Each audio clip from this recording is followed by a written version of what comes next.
So what is diabetes for a person that don't know?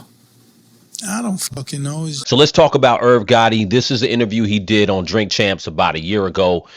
This interview kind of stands out to me. He's done other interviews, obviously, before he passed away, which was a couple of days ago at 54 years old. But this interview with Nori kind of stands out to me because he did talk about diabetes and kind of the stuff that he was struggling with as far as diet. So that's the thing where people be like, it's rampant with black people. It's dangerous. Right. It's dangerous though. It's gotta, all right. And what it does is it starts deteriorating your body. All right. So. And you good? Like you got it under control? No. Oh wow. Oh wow. Okay. Because now you can see he really feels serious about it, but at the same time he's kind of just trying to show that he's not as bothered as far as not having it in control. But I think when he says like I don't know really what it is. I don't know if he really felt that way, but it is something that hopefully he had wrapped his mind around and tried at least to beat it. I've been diagnosed with diabetes forever. Because it's like the smallest I've ever seen you. Like it's hereditary. Yeah. Okay. I've been diagnosed with diabetes. You have to do insulin? Alvarez. Alvarez? Who's Alvarez? Americana for Alvin. Corporal Alvarez. Well done. Thank you, sir.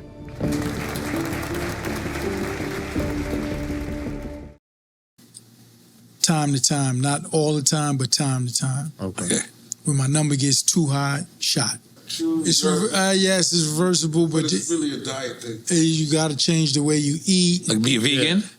You got to all that, but you know it's fucked up with diabetes.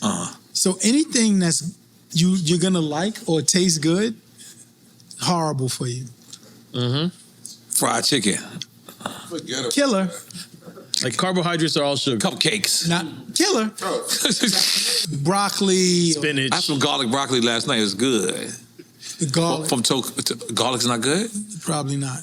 I don't know who's talking about garlic. Garlic is not bad. That's cap. Garlic is great for you. So broccoli, the thing about broccoli and spinach and kale and all that, you got to season it. You got to do the onions and the garlic and all the other things to make it taste good, man. So there's plenty of good food. It's just that a lot of times over time, like he said, he's had diabetes probably, most of his life, but we get used to all those sugary foods or foods that are starchy. And those are the things we have to back away from. You can eat something and it tastes good. It's bad. Even too much fruit is sugar, depending on the level of diabetes.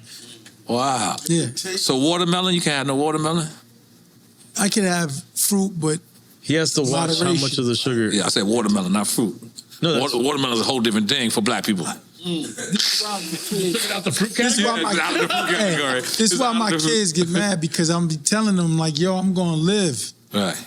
Like y'all motherfuckers want me to die and not enjoy life. I'm gonna enjoy life and do certain shit. And that's the part that's sad about it, because you're not really living when you forcing yourself towards dying, and you can enjoy foods and still enjoy living. And that's the sad thing. But, again, we're only human. Nobody's perfect. We try to figure it out. But I just wanted to play this interview because this interview kind of stood out to me, because I remember when I watched this interview last year, I was like, man, I hope he kind of turns it around, because you could see Irv's energy is kind of down from where he used to be. You can see he's a lot slimmer, which isn't necessarily a bad thing. There's good slim and then there's sick slim. I think he looks more like slim down. He doesn't necessarily look sickly in this video, but I think that it was an opportunity for him to kind of, go a different way, change his diet. I think he would have been living by now. But of course, unfortunately, diabetes, when you let it get too bad, high blood pressure, diabetes, they lead to things like a stroke.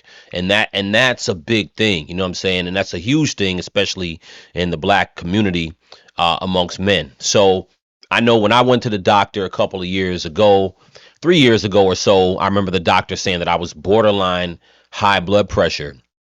And, I always been in pretty good shape, but I also had to make sure that I started to kind of reverse some of the sugar I was taking in, you know what I'm saying? And then also I just, started working out even more than I normally did because, the natural remedies that you can deal with, once things get really bad, once you get a stroke and things like that, there's certain things that they're going to have to do to accelerate, you know, saving you, like shots, and drugs and pills and stuff like that. But if you can save yourself naturally by changing your diet, working out, and just really changing your lifestyle, you could be here. And I feel sad for Irv because he really should be living. 54 is way too young.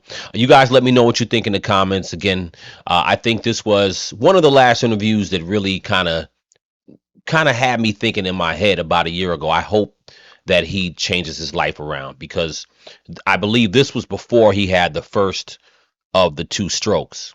And when I heard about the first stroke, I was like, man, after that Drink Champs interview, he probably didn't turn the corner for the better on the diet level. But, RIP Irv, still a good dude. I know people who know him. He did a lot for the game. So let me know what you guys think in the comments. Crucial Combo.